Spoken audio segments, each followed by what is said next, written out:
Quietschende Scheiben. Das ist wahrscheinlich ein Problem, das so gut wie jeder T4-Fahrer kennt. Und heute gehen wir das an, bauen die Verkleidung ab und gucken mal, was da vor sich geht. Aber nicht auf dieser Seite, sondern erstmal auf der Fahrerseite.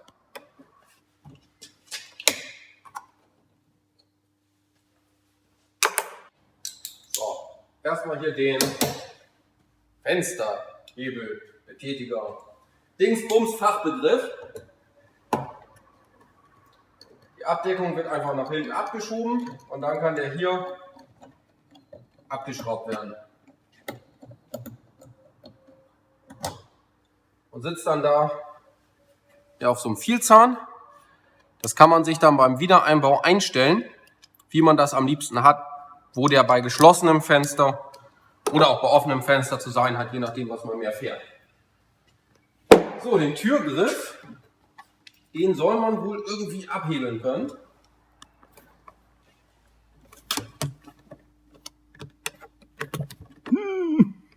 Ich gucke mal ins Werkstattbuch. Das Werkstattbuch in seiner unendlichen Weisheit sagt abhebeln. Da wäre ich selber auch drauf gekommen. Also gucken wir mal.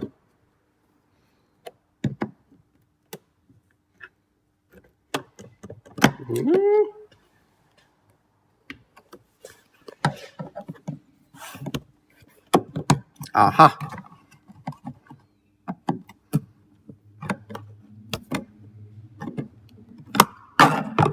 Toll. Schön Schmacken reinmachen.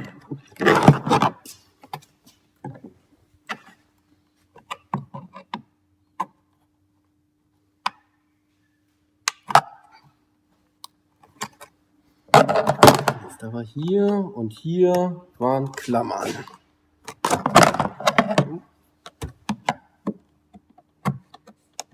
Jetzt machen wir hoch. Aha. Also, wenn ich mir das mal angucke, ist hier so ein Ding, das hätte man wahrscheinlich mit noch mehr Gewalt einfach so rausziehen können ohne Werkzeug. Wenn man weiß, wie es drinnen aussieht. Ansonsten haut man sich das Ding halt ins Gesicht. So, offensichtlich sind jetzt hier zwei Kreuzschrauben.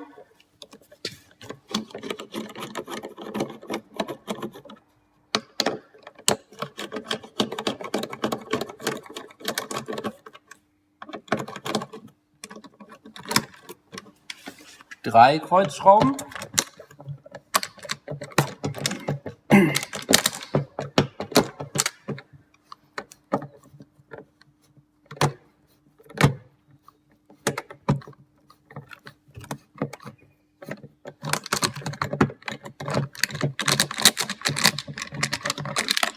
So.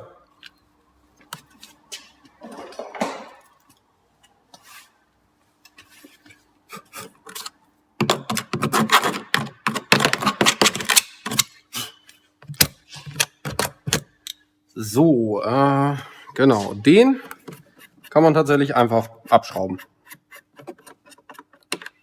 So. Diese Befestigung. Bleibt das drin? Meines Wissens nach ja. Okay. Aber was heißt das schon? Werden wir sehen. Die werden einfach abgehebelt.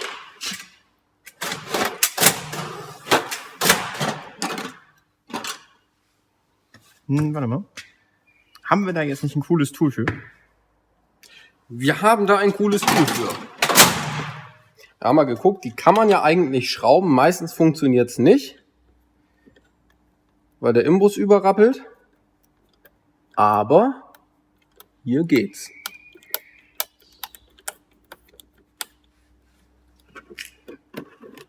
Dann eigentlich raus.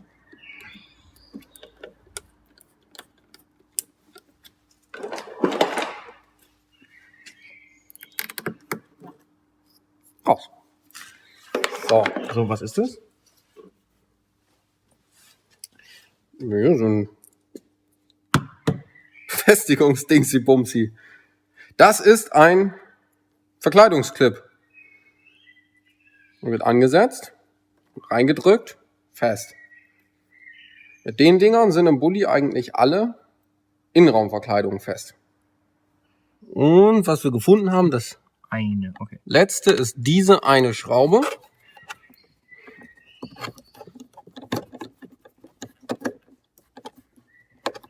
Die sehr kacke ist.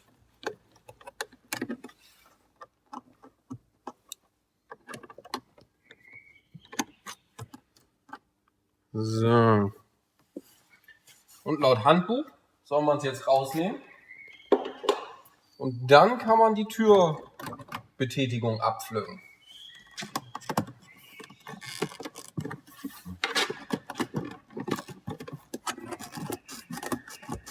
Ich denke nach oben weg. Ja, aber ich muss oben erstmal aus der Fensterdichtung raus. Ah, nee, doch nicht. Das kommt wohl inklusive der Fenstersicherung. Und dann kann der Türgriff, die Türbetätigung kann drin bleiben. Und sie ist tatsächlich gedämmt. Damit hätte ich jetzt nicht gerechnet. So, wir haben uns das jetzt hier mal angeguckt. Und kurz zur Funktionalität. Hierhinter ist ein Hauptantrieb für den Fensterheber. Läuft ein Bowdenzug hier hin. Hier ist eine einzelne Umlenkrolle. Läuft hier runter bis zu diesem Teil. Das hebt und senkt letztendlich das Fenster. Und dann geht das wieder zurück hier hin, sodass das ein im Kreis, ja, oder weniger im Kreis laufender Bowdenzug ist. So, hier sind Kunststoffstücke, die liegen als U hier drin oder fast als G quasi, also auch auf der Innenseite dieser Schiene. Die haben wir gefettet, innen und außen, sowohl mit einem festeren Fett als auch mit einem Sprühfett. Wir haben den Bowdenzug ein bisschen gefettet. Wir haben oben diese Rolle hier drin gefettet. Genauso wie den Antrieb auch. So, den Antrieb in alle verfügbaren Löcher von allen Seiten ein bisschen Fett reingesprüht. Er war ein bisschen schwergängig, das ist jetzt wieder gut. Er ist auch, genau, war nicht festgeschraubt. Am besten festschrauben, das ist besser für den Vielzahn. So. Er ist auch einigermaßen geräuschlos. Silikonspray für diese Führung hier bis hier unten drin in der Tür. Hält leider nicht ganz lange, das ist hier keine langfristige Lösung, aber eigentlich das Einzige, was man da machen kann. Ja, damit sind wir für diese Seite erstmal durch. Vielleicht noch als Hinweis, diese Vibrationsschutze hier sind für die Klammern der Türverkleidung. Da waren uns 2, glaube ich, rein in die Tür gefallen. Da müsst ihr dann gucken, dass die alle da sind und die dann gegebenenfalls wieder einhängen, sonst scheppert's während der Fahrt. Ja, und wieder zusammen jetzt. Beifahrerseite. Schauen wir mal, ob ich das Ding abkriege, ohne es mir ins Gesicht zu schlagen. Wir wissen ja jetzt ungefähr, wie es geht.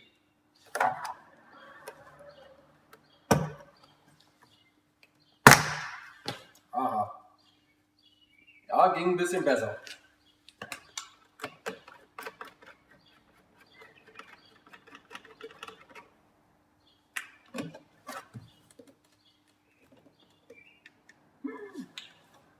Der ist original, der ist fester.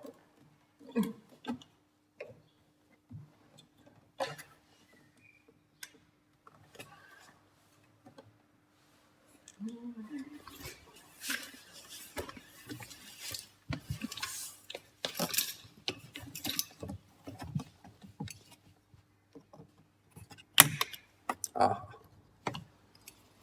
Wo hast du angesetzt? hier oben rein.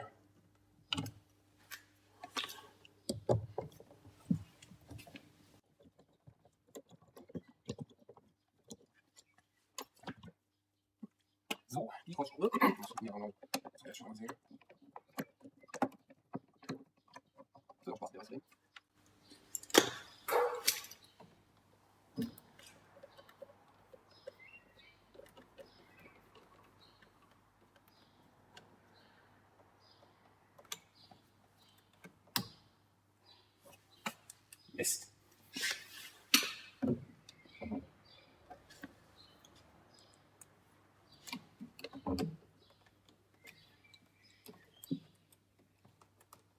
das Und fliegen Werkzeug. noch den Schlips, wenn du es entriegelt hast.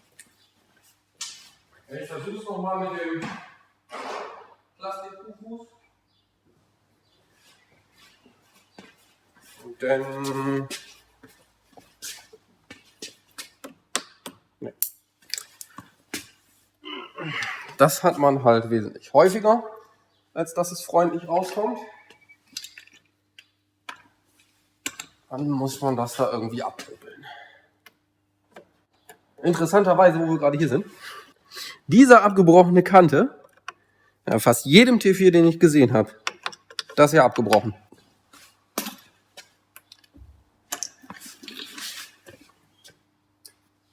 Losschrauben.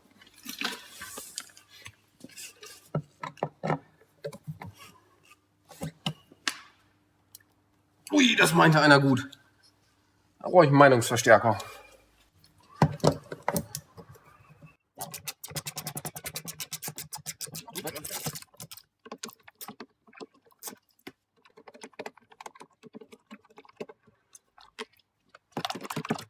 So.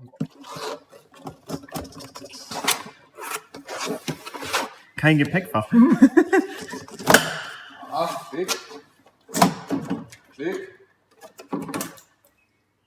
Diesmal ist das Fensterding sie drin geblieben.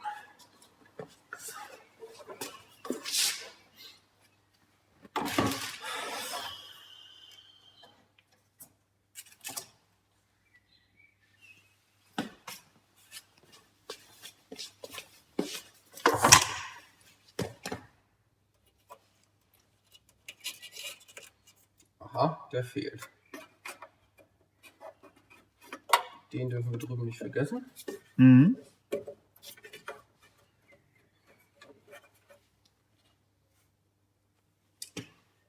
Wir haben das hier jetzt nochmal Stück für Stück gefettet und konnten festlegen, das ist tatsächlich diese durchgehende Metallschiene, die quietscht, und zwar diese beiden Kunststofflaufbuchsen, die da drauf laufen.